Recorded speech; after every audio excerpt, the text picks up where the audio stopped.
রাত ২টা। শহরের সবচেয়ে বড় বিল্ডিংয়ের ছাদে দাঁড়িয়ে আছে এক যুবক। তার নাম আরিয়ান। হাতে দামি ঘড়ি, পাশে বিলাসবহুল গাড়ি, ব্যাংকে কোটি কোটি টাকা, সোশ্যাল মিডিয়ায় লাখ লাখ ফলোয়ার। মানুষ তাকে দেখে বলতো, এটাই সফল জীবন। কিন্তু সেই রাতেই আরিয়ানের চোখে ঘুম নেই, কারণ ভিতরে ভিতরে সে শান্তি হারিয়ে ফেলেছে। আরিয়ান ছোটোবেলায় খুব সাধারণ ছিল। তার মা ৫ ওয়াক্ত নামাজ পড়তেন। প্রতিদিন বলতেন, বাবা, টাকা মানুষকে সুখ দিতে পারে, কিন্তু শান্তি দিতে পারে না। কিন্তু বড় হতে হতে আরিয়ান বদলে গেল। সে শুধু টাকা চাইতো, ক্ষমতা চাইতো, খ্যাতি চাইতো।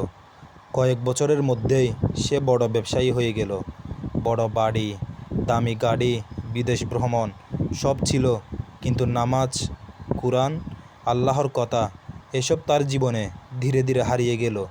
বন্ধুরা বলতো, ভাই, একটু দিনদার হও। সে হাসতো, এখন এনজয় করার সময় ভাই। একদিন তার মা রাতে কাঁদছিলেন।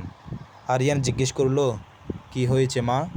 মা বললেন, বাবা, আমি খুব ভয় পাই, তুই আল্লাহকে ভুলে যাচ্ছিস। আরিয়ান বিরক্ত হয়ে বলল, মা, এখন এসব নিয়ে সময় নেই। সেদিন তার মা চুপচাপ চোখের পানি ফেলেছিলেন। আরিয়ানের ব্যবসা আরও বড় হলো, কিন্তু সব টাকা হালাল ছিল না। প্রতারণা, মিথ্যা, মানুষের হক মেরে দেওয়া, এসব তার কাছে স্বাভাবিক হয়ে গেল। সে ভাবত, টাকা থাকলে সব ঠিক। একদিন গভীর রাতে সে গাড়ি চালিয়ে ফিরছিল। রাস্তা ফাঁকা। হঠাৎ সে রাস্তার পাশে এক বৃদ্ধকে দেখল। বৃদ্ধ বললেন, বাবা, একটু সাহায্য করো। আরিয়ান বিরক্ত হয়ে চলে যেতে লাগলো। তখন বৃদ্ধ একটা কথা বললেন, যেদিন কবরে একা থাকবে, সেদিন এই টাকা তোমাকে বাঁচাবে না। এই কথাটা তার বুক কাঁপিয়ে দিল। সেই রাতে আরিয়ান একটা ভয়ঙ্কর স্বপ্ন দেখল। সে দেখল অন্ধকার কবর। সে একা, চারদিকে চাপ। তার টাকা নেই, বন্ধুরা নেই, ফলোয়ার নেই। হঠাৎ একটা কণ্ঠ ভেসে এলো, তোমার রব কে? সে উত্তর দিতে পারল না। ভয়ে তার ঘুম ভেঙে গেল। সকালে আয়নার সামনে দাঁড়িয়ে সে নিজেকে দেখল। বাইরে সফল, কিন্তু ভিতরে ভাঙা। সে প্রথমবার অনুভব করল সে আল্লাহ থেকে অনেক দূরে চলে গেছে।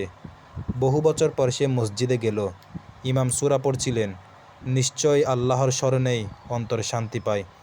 এই আয়াত শুনে তার চোখে পানি চলে এলো। মসজিদের বাইরে তার পুরনো এক বন্ধুর সাথে দেখা হলো। বন্ধু বলল, ভাই, আল্লাহ তোকে এখনও সুযোগ দিচ্ছেন। আরিয়ান কাঁদতে লাগলো, আমি অনেক বড় ভুল করেছি। বন্ধু তার কাঁধে হাত রেখে বলল, তওবার দরজা এখনও বন্ধ হয়নি।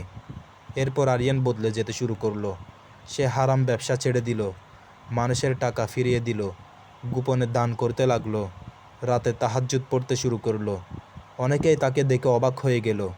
মানুষ বলছিল, আরিয়ান পাগল হয়ে গেছে। কেউ হাসছিল, কেউ সমালোচনা করছিল। কিন্তু এবার সে বদলে গেছে, কারণ সে বুঝে গেছে মানুষের প্রশংসা চিরস্থায়ী না। একদিন তার মা তাকে নামাজ পড়তে দেখলেন। মায়ের চোখে পানি চলে এলো। তিনি বললেন, আজ আমি সত্যিকারের সুখী। কয়েক বছর পর এক রাতে তাহাজ্জুদের পর আরিয়ান দোয়া করছিল, হে আল্লাহ, আপনি আমাকে ক্ষমা করুন। সেই রাতেই তার মৃত্যু হলো। হাজার মানুষ তার জানাজায় এলো, কিন্তু এবার মানুষ তার টাকার জন্য আসেনি, এসেছিল তার পরিবর্তনের গল্পের জন্য। সবাই বলছিল, শেষ জীবনে সে আল্লাহর দিকে ফিরে এসেছিল। বন্ধুরা, দুনিয়ার টাকা, গাড়ি, খ্যাতি, সব একদিন শেষ হয়ে যাবে। কবরের ভিতরে শুধু আমল যাবে। আজ আমরা যতই দূরে থাকি না কেন, আল্লাহর কাছে ফিরে আসার দরজা এখনও খোলা। হয়তো এই গল্পটা শুধু গল্প না, হয়তো এটা আমাদের জন্য একটা সতর্কতা, কারণ আমরা জানি না আমাদের শেষ রাত কবে হবে। আল্লাহ যেন আমাদের সবাইকে সঠিক পথে ফিরিয়ে আনেন। আমিন। ভিডিওটি ভালো লাগলে একটি লাইক দিন, আর আপনার বন্ধুকে শেয়ার করে দিন। আর এমন নিত্য নতুন ভিডিও পেতে চ্যানেলটি সাবস্ক্রাইব করে পাশে থাকুন। ধন্যবাদ।